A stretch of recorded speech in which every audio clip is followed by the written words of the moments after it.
Hello అండి. ఈరోజు చక్కని కొలతలతో సంవత్సరం అంతా నిలవ ఉండే ఆవకాయ, అది కూడా ఆడుతూ పాడుతూ ఫ్రెండ్స్‌తో ఎంతో చక్కగా చేసుకోవచ్చు. ఈజీగా చేసుకోవచ్చు. ప్రతి సంవత్సరం మేము ఇద్దరు, ముగ్గురు ఫ్రెండ్స్ కలిసి చేసుకుంటాం. ఈసారి మా విజయ నా ఫ్రెండ్ వచ్చింది. తను మేము కలిసి చేసుకుంటున్నాం అనమాట. అలాగే పుల్లటి మామిడికాయని ఎంచుకోవాలి. ప్రాథమికంగా ఇక్కడ గుర్తుపెట్టుకోవాల్సింది పీచున్న కాయ, పుల్లని కాయ అయితే మీకు సంవత్సరం అంతా పచ్చడి నిలవ ఉంటది. పుల్లగా మంచి రుచిగా ఉంటదండి. ఇంకా కాయలు తెచ్చిన తర్వాత కడిగేసి ఇలా మధ్యకి కట్ చేసి ఆరబెట్టుకోవాలండి. కాయని ముందు తుడిసి తడి లేకుండా చూసి అప్పుడు ఆరబెట్టుకున్న తర్వాత మధ్యకి కట్ చేసి మధ్యలో ఉన్న ఈ టెంకిని ఒక స్పూనో గెరిటో ఏదో ఒకటి పెట్టేసి ఆ టెంకిని అంతా తీసేసిన తర్వాత దాని అడుగున ఒక పల్చటి పొర ఉంటుంది. ఈ పొర ఉండటం వలన పచ్చడి నలుపు వచ్చేస్తుంది అనమాట. ఇది మాత్రం జాగ్రత్తగా తీసుకోండి. మేమైతే ఇంట్లో కట్ చేసుకుంటున్నాం. మీరు కట్ చేసుకోలేకపోతే బయట కూడా కట్ చేసి ఇస్తున్నారు, రైతు బజారుల్లోనూ మార్కెట్లోనూ. అలా మొత్తం కట్ చేయించుకుని ఒక్కొక్క ముక్క తుడుచుకోవాలి. ఇలా ఇంట్లో అయితే మాత్రం మనకి ఇంకా ఈజీగా ఉంటుంది. పెద్ద ముక్కలు తుడిచేసుకోవచ్చు.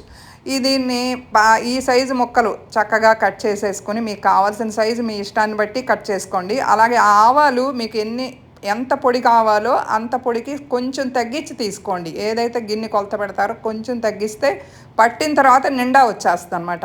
మిక్సీ చేసుకున్న తర్వాత ఆవాలు కాస్త ఎండలో పెట్టుకుంటే చక్కగా తిరుగుతాయి.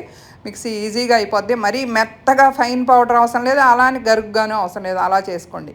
ఇక్కడ మెంతులు కొంచెం ఎక్కువ చేసుకునైనా అట్టు పెట్టుకోవచ్చు అండి. అన్నిట్లో వాడుకోవచ్చు. ఈ మెంతులు మాత్రం మీ పచ్చడి రుచిగా మంచి సువాసన రావాలంటే ఈ మెంతులు వేయించేదాన్ని బట్టి ఉంటుంది.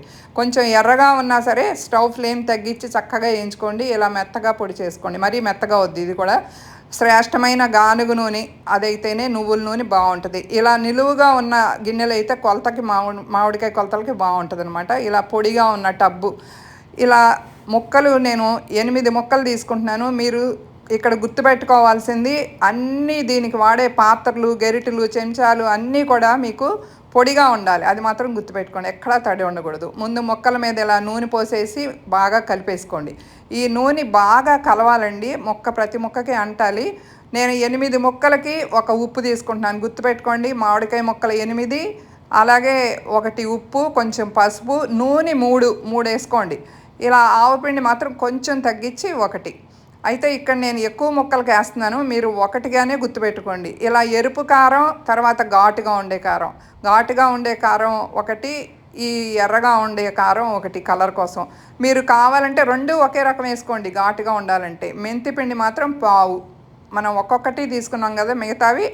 అలాగే ఈ వెల్లుల్లిపాయలు కూడా 1 వేసేసేయండి. ఏదైతే గ్లాసు గిన్నె కొలత పెట్టుకున్నారో దాంతో కొలిచేసుకోండి. పావు మాత్రం మెంతిపిండి, మిగతా అన్నీ 1 ఫుల్ వేసేసుకోండి. కారాలు మాత్రం మీరు ఎరుపు కావాలి, కలర్ కావాలి అనుకుంటే అది సగం ఇది సగం వేసుకోండి. కారం తక్కువ తినేవారు, లేదు కారం ఘాటుగా కావాలనుకునేవారు 1 వేసేసుకోండి. ఘాటుగా ఉన్న కారమే 1 గిన్నె వేసేసుకోండి. ఇలా మూత పెట్టేసేసి కలిపేసేసి మూత పెట్టేసి ఉంచి మరుసటి రోజు, రెండో రోజు, మూడో రోజు కూడా అలా కలపాలండి. బాగా పైకి కిందకి మొత్తం కలుపుకుంటే కరిగిపోతుంది. ఇక్కడ చాలామంది నన్ను అడిగే ప్రశ్న, మీరు కళ్ళుప్పు వేస్తున్నారు కదా కరుగుతుందా అని చెప్పేసి చాలామంది అడుగుతూ ఉన్నారు. నిస్సందేహంగా కరిగిపోతుందండి. ఎలాంటి సందేహపడాల్సిన పని లేదు. మీరు కావాలి అంటే మీకు ఏమన్నా డౌట్ ఉంటే మిక్సీ పట్టుకోండి, కానీ కళ్ళుప్పునే మిక్సీ బట్టే వేసుకోండి. అది గుర్తుపెట్టుకోండి.